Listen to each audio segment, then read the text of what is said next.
Salam, canlı yayında Region News'un informasiya buraxılışıdır. Mən onun aparıcısı Turac İbrahimovayam.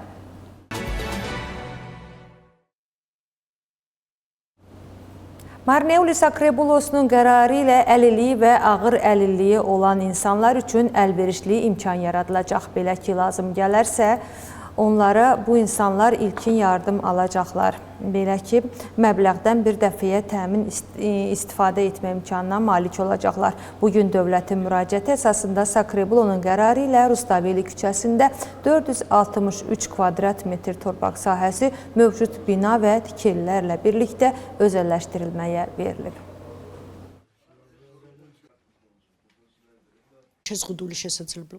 Fiziki imkanları məhdud və ağır fiziki və əqli imkanları məhdud şəxslər üçün il ərzində 2000 lari nəzərdə tutulurdu. Bu məbləğ hər kvartalda onlara 500 lari köçürülürdü.